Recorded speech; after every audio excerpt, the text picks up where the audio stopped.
Kerala Latin Catholic bishops council women's കമ്മീഷനും Latin Catholic women's അസോസിയേഷനും ലോക മാതൃദിനാഘോഷവും റാലിയും ലോക നഴ്സസ് ദിനാചരണവും നടത്തുകയുണ്ടായി.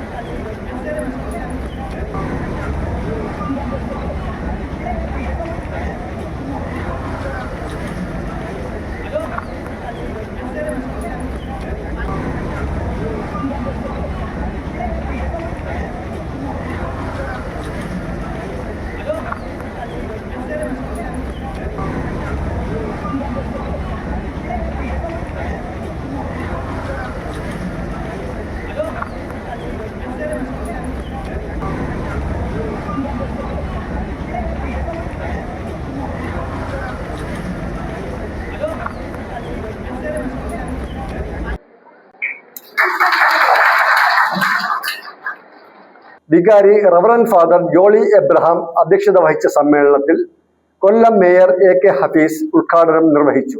ലോകത്തിലെ ഏറ്റവും സത്യസന്ധമായ പ്രാർത്ഥന അമ്മയുടെ കണ്ണുനീരാണെന്നും ആ മൗന പ്രാർത്ഥനകളാണ് പലപ്പോഴും മക്കളുടെ ജീവിതത്തിലെ ഏറ്റവും വലിയ രക്ഷാകവചമായി മാറുന്നതെന്നും ജീവിതത്തിലെ ഏറ്റവും വലിയ സമ്പത്ത് പണമല്ല, മറിച്ച് അമ്മയുടെ അനുഗ്രഹമാണെന്നും മേയർ പറഞ്ഞു. ജീവിതത്തിൽ ഒരു മനുഷ്യൻ ആദ്യമായി കേൾക്കുന്ന സംഗീതം അമ്മയുടെ ഹൃദയമിടിപ്പാണെന്നും അനുഭവിക്കുന്ന സ്നേഹതാളം അമ്മയുടെ ശ്വാസമാണെന്നും ഓർമ്മിപ്പിച്ചു. 1908 അന്നു മുതൽ പലപ്പോഴും പല ഭാഗങ്ങളിലും കൃത്യമായി ഇത് ചെയ്തു വരുന്നില്ല എങ്കിൽ കൂടിയും ലോക മാതൃദിനത്തിന് പ്രധാനപ്പെട്ട ഒരു സാഹചര്യമുണ്ടായത് അമേരിക്കയിൽ അന്ന് ആഭ്യന്തര യുദ്ധം പല ഘട്ടങ്ങളിലും നടക്കുന്ന സന്ദർഭത്തിൽ അപ്പുറത്തും ഇപ്പുറത്തും നിന്ന് മത്സരിക്കുമ്പോൾ യുദ്ധം ചെയ്യുമ്പോഴും മരിച്ചു വീഴുന്ന സ്വന്തം സഹോദരന്മാരുടെയും സ്വന്തം മക്കൾക്കും വേണ്ടിയിട്ട് അപ്പുറത്തും ഇപ്പുറത്തും നിന്ന് മത്സരിക്കുന്ന അപ്പുറത്തും ഇപ്പുറത്തും നിന്നും യുദ്ധം ചെയ്യുന്ന പടയാളികളുടെ അമ്മമാർ ഒരുമിച്ച് കൂടിയിട്ടാണ് ഇത് മാതൃദിനം ആഘോഷിക്കേണ്ടിയിരിക്കുന്നു. എല്ലാവരും ഒരുമിച്ച് നിൽക്കേണ്ടിയിരിക്കുന്നു. നമ്മുടെ മക്കളാണ് മരിച്ചു വീഴുന്നത്. അത് അപ്പുറത്താണെങ്കിലും ഇപ്പുറത്താണെങ്കിലും നമ്മുടെ മക്കളാണ്. ആ ഒരു ചിന്ത അന്ന് അമ്മമാരിൽ ഉണ്ടായതിനു ശേഷമാണ് അന്നു മുതൽ ഇത് ആഘോഷിക്കുന്നു. ഇത്തരത്തിലൊരു ചടങ്ങ് സംഘടിപ്പിക്കാൻ ജോളി അച്ഛൻ അതിന് മുൻകൈ എടുത്തത് അങ്ങേയറ്റം ഞാൻ അഭിനന്ദിക്കുന്നു അദ്ദേഹത്തെ. കാരണം തീർച്ചയായും ഇത് നമ്മുടെ മനസ്സിൽ കാലഘട്ടത്തിന് ഏറ്റവും അനുയോജ്യമായൊരു വിഷയമാണ്. ഞാനും നിങ്ങളുമൊക്കെ എല്ലാ വാർത്താ മാധ്യമങ്ങളും, അത് അച്ചടി മാധ്യമങ്ങളായാലും ദൃശ്യമാധ്യമങ്ങളിലായാലും വാർത്തകൾ കേൾക്കുകയും കാണുകയും ചെയ്യുന്നവരാ. എത്രയോ സ്ഥലങ്ങളിൽ വളർത്തി വലുതാക്കിയെടുത്ത സ്വന്തം അമ്മയെ വെട്ടി കൊലപ്പെടുത്തുന്ന സംഭവങ്ങളും ഞാനും നിങ്ങളും കണ്ടിട്ടുണ്ട്. ഈ അടുത്ത കുറെ കാലഘട്ടത്തിന്റെ മാറ്റമാണ്. അത് മയക്കുമരുന്നിന് അടിമപ്പെട്ടെന്നും അല്ലെങ്കിൽ മദ്യത്തിന് അടിമപ്പെട്ടും എന്നൊക്കെയാണല്ലോ വാർത്തകളിൽ വരുന്നത്. ഏത് മയക്കുമരുന്നായാലും ഏത് മദ്യമായാലും സ്വന്തം അമ്മയും സഹോദരിയെയും പോലും തിരിച്ചറിയാൻ കഴിയാത്ത ഒരു സമൂഹം നമ്മുടെ രാജ്യത്ത്, നമ്മുടെ ലോകത്ത് സൃഷ്ടിക്കപ്പെട്ടുകൊണ്ടിരിക്കുന്ന ഒരു സന്ദർഭമാണ്.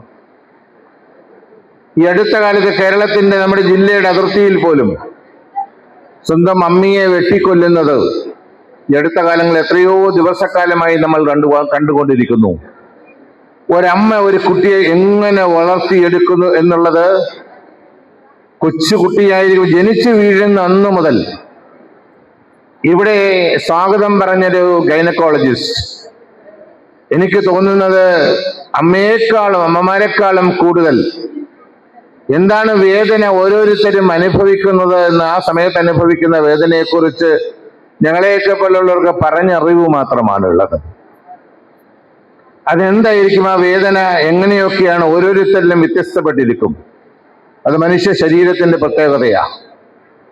അതെങ്ങനെയായിരിക്കും ഓരോരുത്തരും അനുഭവിക്കുന്നത് എന്ന് നേരിൽ കണ്ട അനുഭവമുള്ള ഒരാളാണ്, ഒരു ഡോക്ടറാണ് ഈ ദിവസത്തിൽ ഇന്നിവിടെ സ്വാഗതം ആശംസിച്ചത്. അവരെക്കാൾ, ശരിക്കും പറഞ്ഞാൽ അമ്മമാരെക്കാളും കൂടുതൽ ആദരിക്കേണ്ടുന്നത് അവരെ തന്നെയാണെന്നുള്ളതിനൊരു സംശയവുമില്ല. കാരണം അത്രയും ഈ ജീവിതം ഒഴിഞ്ഞു വെച്ചിരിക്കുന്നത് യഥാർത്ഥത്തിൽ കുട്ടികൾക്ക് വേണ്ടിയിട്ടാണ്. ഒരിക്കലും ഉറക്കം ശരിയാകാൻ കഴിയാത്തവരാണ് ഗൈനക്കോളജിസ്റ്റുകൾ. നമ്മളാരും എത്രത്തോളം ശ്രദ്ധിച്ചിട്ടുണ്ടാവുമെന്ന് എനിക്കറിയില്ല. എൻ്റെ വീട്ടിലും ഏകദേശം എനിക്ക് 3 സഹോദരിമാരും ഞാനുമായി ഞങ്ങൾ 4 പേരിൽ 23 ഡോക്ടർമാർ എൻ്റെ വീട്ടിൽ തന്നെയുണ്ട്, കൊച്ചുമക്കളും മക്കളും ഒക്കെ ആയിട്ട്. വിവിധ ശ്രേണികളിൽ വിവിധ ബ്രാഞ്ചുകളിൽ സ്പെഷ്യലൈസേഷൻ കിട്ടിയവരുണ്ട്, ബിരുദാനന്തര ബിരുദം കിട്ടിയവരുണ്ട്, ധാരാളം ആളുകളുണ്ട്.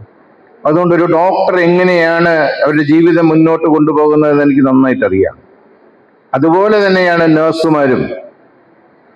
യഥാർത്ഥത്തിൽ ഡോക്ടർ അനുഭവിക്കുന്നതിനേക്കാൾ കൂടുതൽ ബുദ്ധിമുട്ട് അനുഭവിക്കുന്ന നഴ്സുമാരാണ്. കോർപ്പറേഷൻ കൗൺസിലർമാരായ Ranjith Kalunkumukham, Ajith Chozhathil, KLCWA president Vatsala Joy, doctor Sreeja CS, Mary Geetha, Tina Johnson എന്നിവർ ആശംസകൾ അർപ്പിച്ചു. KRLCBC women's commission secretary Jain Ansil Francis മാതൃദിന സന്ദേശം നൽകി. നഴ്സസ് ദിനാചരണത്തിന്റെ ഭാഗമായി മെഡിക്കൽ ക്യാമ്പും സംഘടിപ്പിച്ചിരുന്നു.